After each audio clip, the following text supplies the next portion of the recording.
नमस्कार। देश की तमाम फटाफट खबरों में आपका स्वागत है। खबरों के लिए आपसे निवेदन कि यदि आपने हमारे चैनल को सब्सक्राइब नहीं किया तो कृपया करके आपके अपने चैनल को सब्सक्राइब करना ना भूलें। आप सब्सक्राइब करते हैं तो हमें हिम्मत होती है सही और सच्ची खबरें आप तक पहुंचाने की। तो क्या है आज की बड़ी खबर? फिर लोकसभा में नेता प्रतिपक्ष राहुल गांधी की। लोकसभा में नेता प्रतिपक्ष राहुल गांधी ने बुधवार यानी आज जम्मू में कहा कि अगर विधानसभा चुनाव के बाद केंद्र सरकार ने जम्मू कश्मीर को पूर्ण राज्य का दर्जा नहीं दिया तो इंडिया ब्लॉक संसद के अंदर अपनी पूरी ताकत का इस्तेमाल करेगा और जरूरत पड़ी तो सड़कों पर भी उतरेगा। राहुल यहां एक रैली को संबोधित कर रहे थे। उन्होंने कहा कि जब 2019 में जम्मू कश्मीर को 2 केंद्र शासित प्रदेशों में बांटा गया था तो यहाँ के लोगों के साथ बहुत अन्याय हुआ था। भारत के इतिहास में ऐसा पहले कभी नहीं हुआ कि हमने किसी राज्य का दर्जा छीन लिया हो और उसे केंद्र शासित प्रदेश में बदल दिया हो। यह 3 हफ्तों में राहुल गांधी का तीसरा जम्मू कश्मीर का दौरा है। इसके पहले 4 सितंबर को उन्हें बनिहाल और दुरू का दौरा किया था। वहीं 23 सितंबर को वे सुरनकोट और सेंट्रल शोल्टेंग आए थे। आज जम्मू कश्मीर विधानसभा चुनाव के तहत दूसरे चरण का मतदान हो रहा है।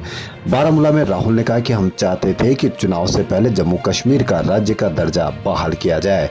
जम्मू कश्मीर के सभी लोग यही चाहते थे कि राज्य का दर्जा बहाल होने के बाद चुनाव हो, लेकिन ऐसा नहीं हुआ। पहला कदम चुनाव है।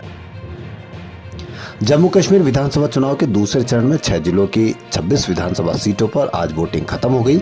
इसमें 25 लाख से अधिक मतदाताओं ने शाम 6 बजे तक वोट डाला। 6 बजे के पहले पोलिंग बूथ आए लोग अभी भी वोट डाल सकेंगे।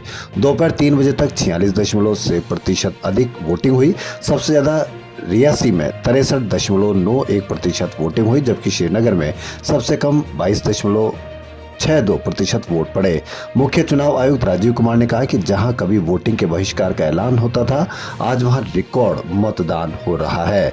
सेकेंड फेज की 26 सीटों में से 15 सीटें सेंट्रल कश्मीर और 11 सीटें जम्मू की है। चुनाव आयोग के अनुसार दूसरे फेज में 239 कैंडिडेट्स मैदान में है। इनमें 233 पुरुष और 6 महिलाएं हैं। पूर्व मुख्यमंत्री और नेशनल कॉन्फ्रेंस के उपाध्यक्ष उमर अब्दुल्ला गांदरबल और वीरवाह से चुनाव लड़ रहे हैं। दिल्ली की आम आदमी पार्टी की सरकार ने न्यूनतम मजदूरी में बढ़ोतरी का फैसला लिया है। सरकार ने अकुशल मजदूर के लिए न्यूनतम मजदूरी 18,066 रुपए प्रति महीना कर दिया। इससे पहले ये 17,494 रुपए था। अर्धकुशल श्रमिकों को अब कम से कम 19,929 रुपए प्रति महीने मिलेंगे। अभी 19,269 रुपए इसकी सीमा थी। वहीं कुशल श्रमिकों के न्यूनतम मजदूरी को 21,215 से बढ़ाकर 21,917 रुपए कर दी है। बताते चले कि भारत में अकुशल श्रमिकों के लिए न्यूनतम मजदूरी दर राज्यों और केंद्र शासित प्रदेशों में अलग अलग है। हालांकि अकुशल श्रमिकों के लिए राष्ट्रीय न्यूनतम वेतन लगभग 178 रुपए प्रतिदिन या 5,340 रुपए प्रति माह है। दिल्ली सरकार की तरफ से न्यूनतम मजदूरी दर को लगातार समय समय पर बढ़ाया जाता रहा है। न्यूनतम मजदूरी वह न्यूनतम राशि है जो एक नियोक्ता को अपने किसी भी कर्मचारी को कानूनी रूप से भुगतान करनी होती है। ठाणे के बदलापुर में नर्सरी की 2 बच्चियों के साथ यौन शोषण के आरोपी अक्षय शिंदे के एनकाउंटर पर बॉम्बे हाईकोर्ट ने बुधवार को आज बड़े सवाल उठाए। कोर्ट ने महाराष्ट्र सरकार से पूछा कि हम कैसे मान लें कि 4 अफसर एक आरोपी को संभाल नहीं पाए। हथकड़ी भी लगी थी। अगर सेल्फ डिफेंस जैसी स्थिति थी तो आरोपी के पैर पर गोली मारकर सिर पर नहीं। बेंच ने कहा कि अगर गोली चलाने वाला अफसर असिस्टेंट पुलिस इंस्पेक्टर है तब वह यह नहीं कह सकता कि उसे रिएक्ट कैसे करना है। इसकी जानकारी नहीं थी। उसे पता होना चाहिए कि फायर कहाँ करना है। कोर्ट ने कहा कि जैसे ही आरोपी ने ट्रिगर दबाया 4 लोग आसानी से उस पर काबू पा सकते थे। वो कोई बहुत मजबूत आदमी नहीं था। यह स्वीकार करना बहुत मुश्किल है। इसे एनकाउंटर नहीं कहा जा सकता है।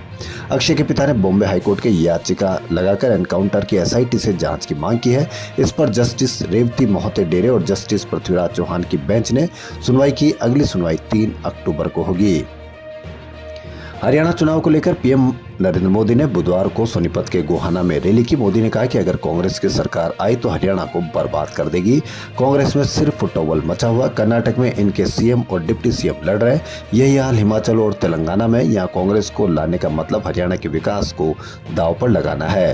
प्रधानमंत्री ने 10 साल पहले सीएम भूपेंद्र हुड्डा की अगुवाई वाली कांग्रेस सरकार के वक्त दलितों पर अन्याय का मुद्दा उठाया। इसके अलावा बिना नाम लिए सिरसा सांसद कुमारी शैलजा के साथ कांग्रेस में हो रहे व्यवहार पर भी सवाल खड़े किए। मोदी ने कहा कि कांग्रेस आतंकवाद और अलगाववाद को हवा देना चाहती है। सुप्रीम कोर्ट ने आज जजों को हिदायत दी कि वह किसी समुदाय पर कमेंट करते वक्त लापरवाही न बरते। सीजेआई डीवाई चंद्रचूड़ की बेंच कर्नाटक हाईकोर्ट के जज के विवादित कमेंट का मामला सुन रही थी, जिसमें जज ने बेंगलुरु के एक हिस्से को पाकिस्तान कह दिया था। सीजेआई ने कहा कि आप देश के किसी हिस्से को पाकिस्तान नहीं कह सकते, यह देश की एकता के मौलिक सिद्धांत के खिलाफ है। कर्नाटक हाईकोर्ट के जस्टिस वी श्रीनंदा के इस कमेंट का वीडियो वायरल हो गया था, जिसके बाद सुप्रीम कोर्ट ने खुद इस मामले की सुनवाई शुरू की। वीडियो के वायरल होने के बाद कर्नाटक हाईकोर्ट ने बिना परमिशन के कार्रवाई की लाइव स्ट्रीमिंग पर रोक लगा दी थी।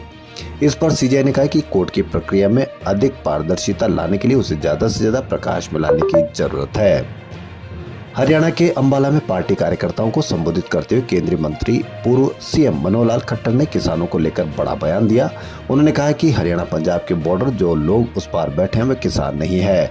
किसान के नाम का मुखौटा पहने वे चंद लोग हैं जो सिस्टम को खराब करना चाहते हैं। खट्टर ने कहा कि यहाँ का एक बड़ा मुद्दा जरूर है, यह जो पंजाब का रास्ता बंद है, इससे आम लोग व्यापारी भाइयों को थोड़ी परेशानी हुई। हमने खोलने की सभी योजनाएं बना ली थी, लेकिन वह प्रदर्शनकारी लोग स्थिर सरकार को अस्थिर करना चाहते हैं। इस प्रकार के लोग हैं। पूर्व सीएम ने कहा कि डिटेल में जाने की जरूरत नहीं, आप भी जानते हैं कि वह कौन है। पूर्व सीएम ने कहा कि अम्बाला शहर इसके नजदीक है, तो जाहिर है कि जो नजदीक होगा उसे परेशानी ज्यादा होगी। आज हरियाणा के लोग खुश हैं कि उन्होंने ऐसे लोगों को राज्य में कदम नहीं रखने दिया, मजबूत नाकाबंदी की है। खबरों फिलहाल इतना ही। यदि आपको हमारा चैनल पसंद आए तो लाइक, सब्सक्राइब और शेयर अवश्य करें। धन्यवाद।